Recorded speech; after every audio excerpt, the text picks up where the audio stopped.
Welcome back to my channel, Trending Pia po. Ayan, bago natin start ang ating reaction video, pasalamatan mo natin si Lord. Thank you po. At syempre guys, pasalamatan natin ang may-ari ng video. Ayan, Kuya Bal Santos Matubang. Kung hindi ka pa nakasubscribe, subscribe ka na po. At syempre kay Kalingap Frab, kay Ate Edna, Kalingap Edu, Kalingap Dan, Kalingap Jomcar, sa lahat po ng mga love team guys, please support natin at lahat ng mga nasa Kalingap. At syempre po sa lahat ng mga Karefa reactors. Maraming salamat po sa nagla-like, nagsishare, nagsasubscribe kay Trending Pia. Maraming thank you po. So ngayon guys, ito live ko na panood itong live na to ni Kuya Val na parang ano guys, na pinasinasabi niya dito na kaya humina ang views ng Danjoy. Sa totoo lang talaga po, napansin ko, humina po talaga ang views ng Danjoy. Bakit? Ayon to sa paliwanag ni Kuya Val, ay ito yung nangyayari. Ito yung maling moves po ng iba. Kaya, ayan. At dito, at talagang, kasi, naano rin ng, katulad ng kay Andy, nagkaroon din ng issue. Dito, talagang, ano guys, yung, sinasabi ni Kuya Val na, kampi siya kay Kuya Andy, kasi nga siya ang scouter. Pakinggan po natin. Hindi pwedeng i-vlog. Oh, take note, ha? Sa rules ng Kalingap, hindi pwedeng i-vlog yung nasa loob ng bahay. Ayun. Halimbawa, si Ria, Yun. i-vlog ni Bobby TV 143. Bawal yun. Ayan. Sa rules po, yung nasa loob ng bahay ay bawal i-vlog. Ito man ay kapatid, tatay, nanay, tiya, lolo, pinsan. Wait lang guys, in fairness, ang bata ni Kuya Val dito. Ang pogi. Pag naroon sa loob po ng bahay na pinagawa ng Team Kalingap. Yung malapit po na kapitbahay mismo, ha? Sapagkat yan po'y pag-aari nung nag-scout. Baka di mo alam. Nakalimutan niyo po ba yung scout mo? Vlog mo? Content mo? Baka nalimutan niyo na po yun. Ayun. Kahit po yung partner, kung may love team po, yung like J. Diwata, may love team, bawal din pong i-vlog yun. Unless, manahing vlogger. Ang tanong, vlogger ba si J. Diwata? Sige daw po, sagutin niyo ako.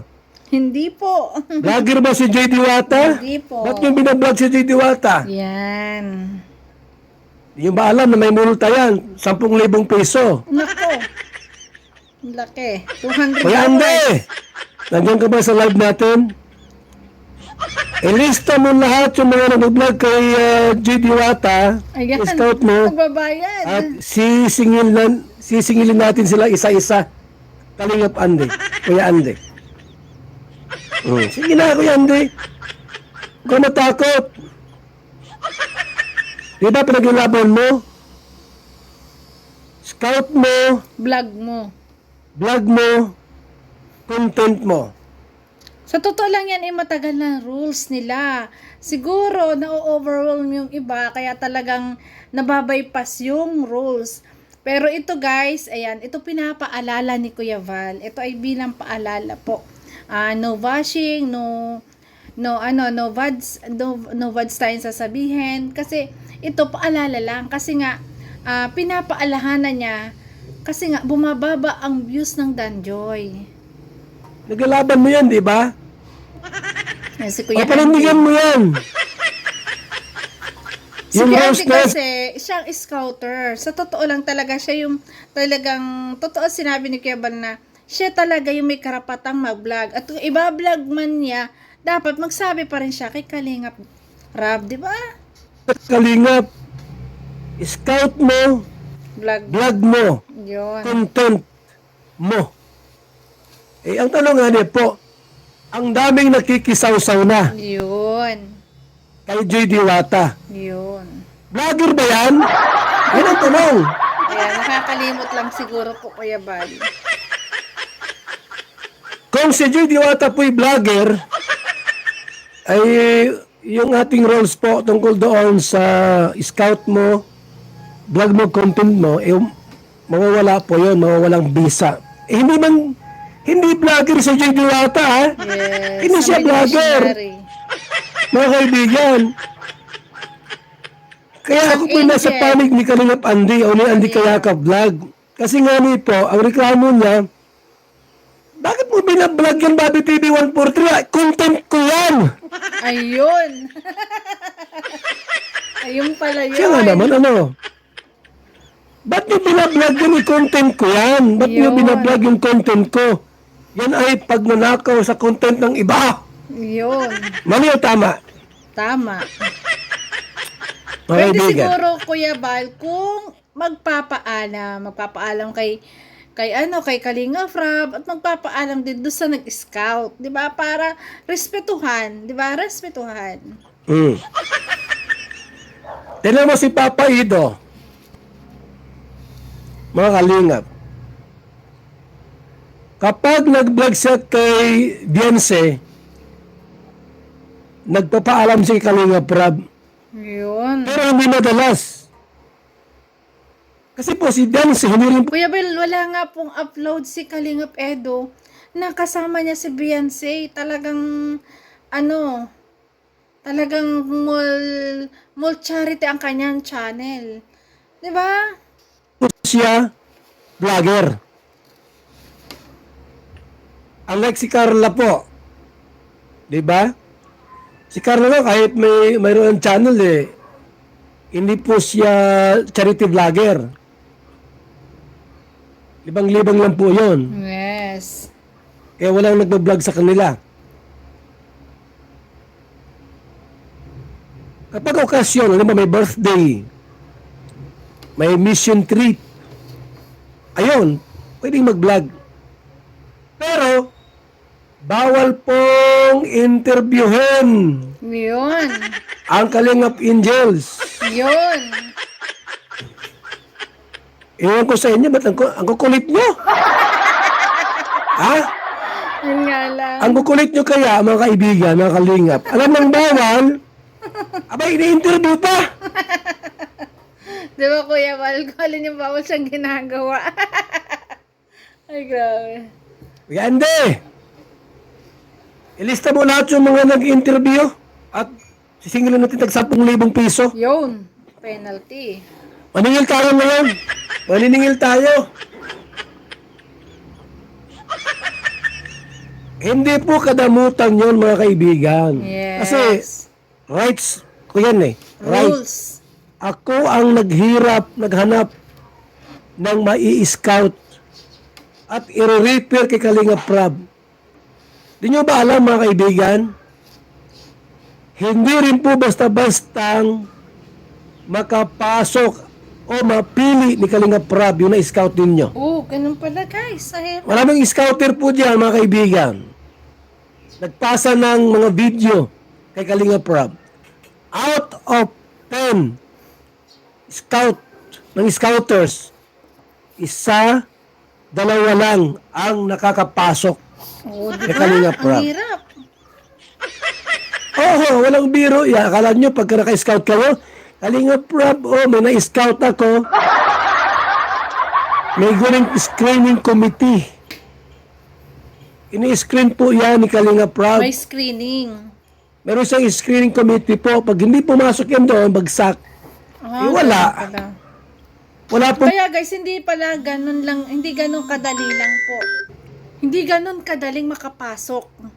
Ibig sabihin ni Kuya Val, hindi porket nakapag-scout ka, matatanggap agad ni Kalingap Rab, kasi nga may screening. Kaya siguro talagang pinaglalaban ni Kuya Andy kasi hindi ganun kadali ang maghanap ng mai-scout. Ayun. Kaya dapat, ayan, tama si Kuya Val na, wag i-vlog, di ba?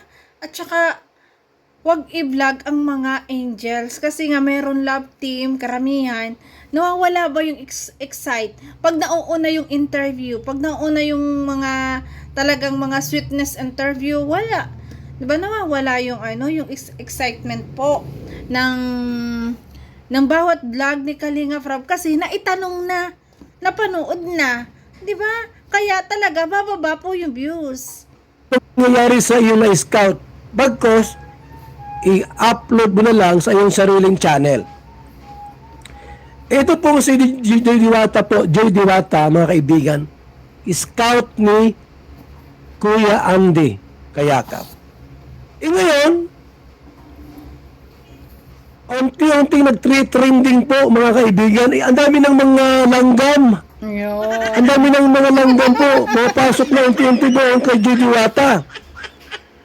Dahil sa Danjoy. Yes. Danjoy na, ano? Yun. May Danjoy na kasi may love team na eh. Yes. May love team na. Pagpupunta doon kina Kuya Brooks, ang daming kamera. Diyos ko po. Ay, grabe. Na alam naman na Yan guys, malinaw, maliwanag. Malinaw pa sa sabaw. Malinaw pa sa sinasabi at talaga pinapaliwanag ni Kuya Bal. Kaya sana po, ayan, maunawaan. Pinapaalala po. Kasi yung iba siguro talaga nakakalimot na. bawal na i-vlog si Joy Diwata. Si Papa Dan, okay lang kasi vlogger ito. Yes. Ipapadan namin yan. Tsaka I-vlog mo yun, si Papa Dan. Pero, huwag niyong interviewin si Joy Diwata. Tingnan mo ang nagiging, ang nagiging resulta po. Mahina ang Danjoy. Kasi nga din po, kaliwat kanan ang vlog Nimbo. Yes. Mahina ba ang Danjoy? Kalahati lang sa Jumcar. Ginoo, Diyos ko po. Huwag mo kasing i-vlog si Joy Diwata. Yun. Kalinga Prab baga ini. Yun. Yeah, maliwanag guys, na pinapaliwanag dito ni Kuya Bal kasi nga concerned din siya sa Danjoy. Kasi napansin niya na talagang humina po ang views ng Danjoy. Kaya pinaliliwanag niya dito na kasi ito ang naging dahilan. Katulad ng mga interview, mga vlogs, talagang nauuna sa sa upload. Tapos syempre mag-upload ang Danjoy. Parang nawawala na yung excitement ba? Kasi nalalaman na po yung ibang mga mga gustong malaman, di ba? Kaya ito guys, ayan, huwag mamasamain ng lahat. Ito talagang malinaw at ito real talk talaga. Kasi pag po talaga napapanood mo na, minsan nawawala po talaga yung excitement ng manonood. Tama yung sinabi dito ni Kuya Val na gawa ng EDC, tinan mo ang EDC, ang Jomcar, di ba? Pinagbawal daw din niya dati na bawal i-vlog, bawal interviewin. Ayan, sa channel lang ni Kalinga Prab mapapanood. Ang resulta, malaki ang views. Diba? Sana maunawaan yon, maunawaan po yun ng lahat. Kasi kahit ako guys, talaga napapansin ko humihina po ang Danjoy. Siguro din sa mga daming marami talagang vlog. Tama si Kuya Bal. Kaya sana maunawaan po ng lahat. At ito po, ayan, pinapaliwanag ni Kuya Bal kung ano ang nagiging dahilan. At dito ay kinakampihan niya po ay siyempre si Kayakap Andy po. Kasi nga po, si Kuya Andy ang nag-scout kay Joy. Ayan. At napakahirap po pala na makapasok, 'di ba? Na yung ini-scout mo, mahirap makapasok kay Kalinga Prab kasi nga may screening pa to, hindi basta-basta na yun, iba-vlog na agad, yun na yun, tutulungan na agad. Kaya dapat po maunawaan, ayan. Kaya sabi nga ni Kuya Bal, ayan, si Kuya Andy ang mas may karapatan kasi nga siya ang nag-scout. At kung siya mag-vlog pa rin, napapaalam pa rin siya kay Kalinga Prab. Respetuhan lang po dapat. Ayun, maliwanag, ayan. Ito po pala nagiging sanhi. Kasi po talagang bumababa. Kaya sa lahat, ayan, sana maunawaan na nawawala na daw po yung yung rules na scout mo, vlog ko. 'Di ba? Scout mo, vlog mo. Kaya dapat, ayan, pinapaalala ni Kuya Bal kasi yung iba ay nalilimutan na. 'Di ba? Take note daw po. Ayan, sabi ni Kuya Bal, take note. Ayan, thank you so much po guys. Ito pala ang dahilan. Bye-bye po. Ingat palagi guys. Thank you po sa lahat ng mga Danjoy. Bye-bye guys.